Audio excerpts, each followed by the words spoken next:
నమస్కారం. శబరిమలై.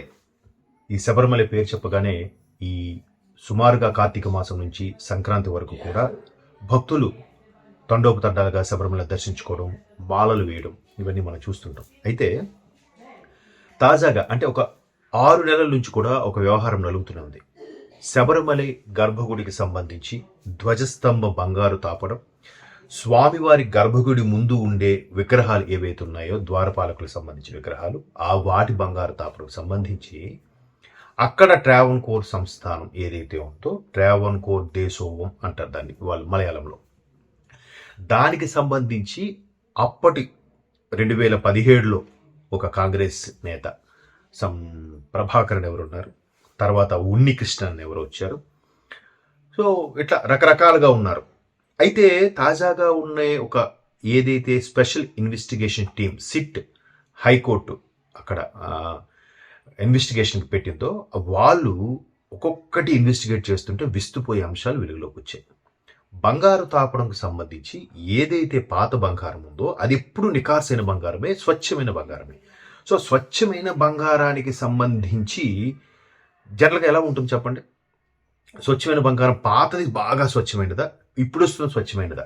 ఎవరికి అడిగిన టక్మని చెప్పేది ఓల్డ్ ఈజ్ గోల్డ్ అంటారు. Simple logical. అంత పాత బంగారం ఓల్డ్ ఈజ్ గోల్డ్ అవుతున్నప్పుడు కొత్త బంగారం అంత నికార్సైనదా? 24 క్యారెట్ అంటాడు, 22 అంటాడు, 18 అంటాడు, 20 అంటాడు, రకరకాల అందులో కల్తీ కాపరు రాగి ఏవో కలిపేస్తూ ఉంటారు. సో పాత బంగారం అన్నట్టు మళ్ళీ కొత్తగా చేయడానికి ఆ బంగారు తాపడం తీసేసి కొత్తగా పోత పూసి చేస్తారంట. ఈ కక్కుర్తి వద్దులే ఇంకా.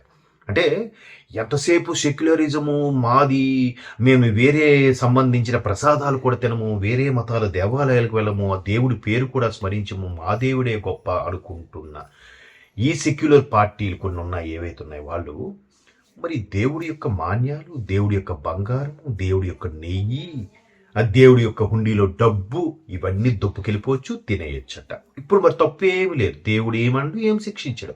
ఒక పాప భీతి అనేది లేదు. మా దేవుడు కాదు కదా. మా దేవుడైతే మాకు పాప భీతి ఉంటుంది. మా దేవుడు కాదు కాబట్టి పాప భీతి ఉండదు. అసలు వాస్తవానికి చాలా వరకు వైరల్ అవుతున్న అంశాలు ఏంటంటే 1990లో ఎప్పుడో విజయమాల్య లాంటి కొంతమంది భక్తులు, మహాభక్తులు స్వామివారికి ఏదో బంగారు తాపనం ఇచ్చారని, ఏవో చేశారని రకరకాల కథనాలు అయితే చరిత్రలో ఉన్నాయి. సో ఏది ఏమైనా బంగారు పూత ఉన్న దానికి సంబంధించి దాన్ని మరికొద్దిగా నెగిషీలు పట్టి దాన్ని క్లీన్ చేసి లేదంటే షైనింగ్ పెడతారు, కానీ ఉన్నది తీసి కొత్తది చేస్తారంట. సరే చేశారు, కక్కుర్తి ముండా కొడుకులు దుబ్బెద్దాం అనుకుందాం కాసేపు. సరే ఆ పూత తీసుకున్నాడు వెళ్ళి కొత్తది చేస్తా ఉన్నప్పుడు తీసుకెళ్ళినప్పుడు మొత్తం అందరూ చెక్ చేసినప్పుడు 42.8 కిలోలు ఉన్న బంగారం పూత అయిపోయి మళ్ళీ తీసుకొచ్చి అక్కడ పెట్టేసరికి 38.2 కిలోలకు వచ్చేసింది. అంటే దగ్గర 4 కిలోల బంగారం, 4 కిలోస్ బంగారం ఆమ్యాం అయిపోయాయి. ఎవరు? దీనికి సంబంధించి అసలు ఎటువంటి పేపర్ వర్క్ కానీ ఇంటిమేషన్ కానీ ఏమీ లేదంట. వాళ్ళు సొంత నిర్ణయం మీద తీసుకొచ్చి పెట్టేశారంట. ఇప్పుడు ఏదైతే ఒక భక్తుడు పినరి సంబంధింగ్ ఒక తిరువనంతకు సంబంధించిన ఒక భక్తుడు కేసు వేసి మొత్తానికి ఇష్యూ చేస్తే ఇప్పుడు మొత్తం కదిలిస్తే హైకోర్టు మీరు ఎలా తీసుకెళ్తారని ప్రభుత్వాన్ని కూడా ప్రశ్నిస్తే ప్రభుత్వం నీళ్లు నమ్ముతుంది. ఎందుకంటే కమ్యూనిజం భావాలతో ఉన్న ప్రభుత్వం అందరినీ సమానంగా చూస్తుంది. దేవుడు అనేవాడిని వాళ్ళు దైవశక్తిని అంతగా విస్మరించరు కానీ నమ్మరు వాళ్ళు ఎందుకో. అటువంటి ప్రభుత్వాలు నడిపిస్తున్న అక్కడ ప్రభుత్వాలు కూడా దాని మీద పెడచెవును పెట్టాయి. హైకోర్టు మరొకసారి అక్షింతలు వేసి మొట్టికాయలు వేస్తే అప్పుడు వాళ్ళు చెప్పింది ఏంటంటే సిట్ వేశారు.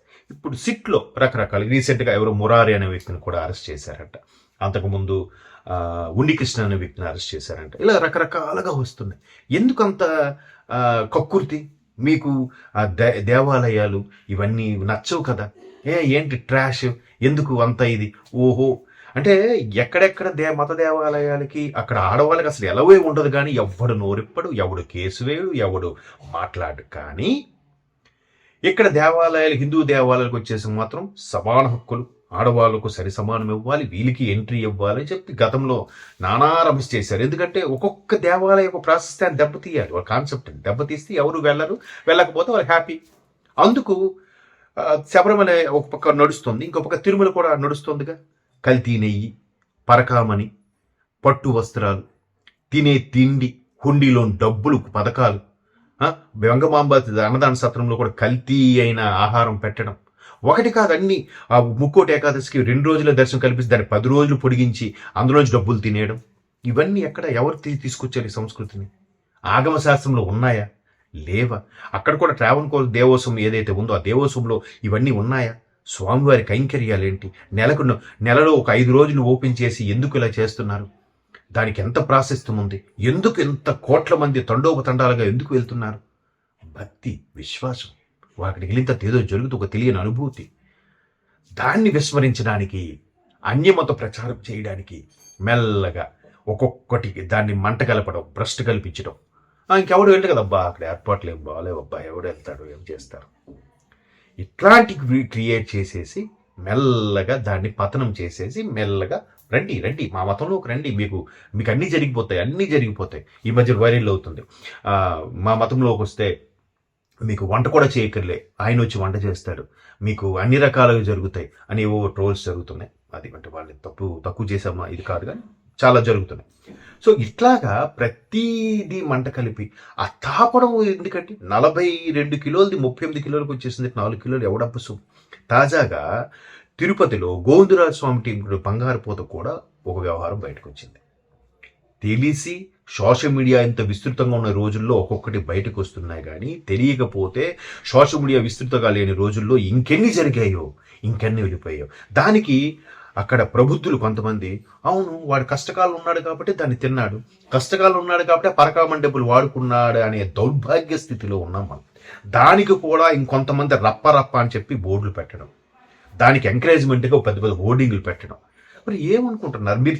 వాళ్ళకి నచ్చితే తాగండి, మీరు అన్నీ ఏం చెయ్యండి, నేను కాదనట్లేదు, కానీ ఈ ధర్మం విషయం వచ్చేసరికి ఆ జోలికి పోకండి. తరతరాలకి జన్మలకి కట్టి కుడిపేస్తుంది, మీకు అది అర్థం కావట్లేదు ఎవరికి. ఇప్పుడు శబరిమల అది ట్రావెన్కోర్ సంస్థానం సంబంధించి, ట్రావెన్కోర్ దేవోత్సవం సంబంధించి ఏదైతే అనంత పద్మనాభ స్వామిది దేవాలయం, అలాగే నేలమాళిగలు తవ్వియా ఏం కాదు, మనం కోర్టు నుంచి తెచ్చుకుందాం తవ్వుదా ఉన్నారు. ఏమైంది? ఒక్కొక్కడికి పనిష్మెంట్ చూపించాడు స్వామి, పద్మనాభ స్వామి. సైలెంట్గా మూసుకున్నారు, అక్కడక్కడ ఆపేశారు. ఇక్కడ కూడా స్వామి ఏదో లీల చూపించేంత వరకు ఆగరా? మీ ఆకృత్యాలు ఆపరా? బంగారం ఏంటి, ఆపడం ఏంటి, హుండీలోని అమౌంట్ ఏమవుతుంది, అన్నదానికి సంబంధించిన అమౌంట్ ఏమవుతుంది, పైపెచ్చు అక్కడ జరిగే ప్రసాదాలు కూడా అన్యమతం వాళ్ళకి ఇచ్చి ప్రసాదాలు మ్యానుఫ్యాక్చరింగ్ ఇస్తున్నారంట. వాడు ఏం చేస్తాడు? వాడు అంత నిష్టగా చేస్తాడా? మాది కాదు కదా, ఎవడో మూఢులు పిచ్చినా కొడుకులు వాళ్ళు ఏదో చేసుకుంటారులే, మనం ఇందులో కల్తీ కలుపుతాం, కాళ్ళతో కలిపైన ప్రసాదం చేసిద్దాం అనుకునే వాళ్ళకి ప్రసాదం ఇది అయ్యప్ప స్వామి ప్రసాదం, మనకి నవధాన్యాలు పోసిన ప్రసాదం, బెల్లం పాకంలా ఉండే ప్రసాదం ఎంత ప్రశస్తమైనది. దాన్ని కూడా వేరే వాళ్ళకి టెండర్ ద్వారా ఇచ్చి చేపిస్తున్నారంట. మిగతా వాళ్ళు ఎవరైనా ఎంటర్ అవ్వగలరా? పరమతం వాడు వాళ్ళ దేవస్థానం వాళ్ళకి సంబంధించి మన దగ్గరే ఇక్కడ లౌక్యము సెక్యులరిజం మన దగ్గర అన్ని వాళ్ళు ఉండాలట, మిగతా దగ్గర ఉండొద్దంట.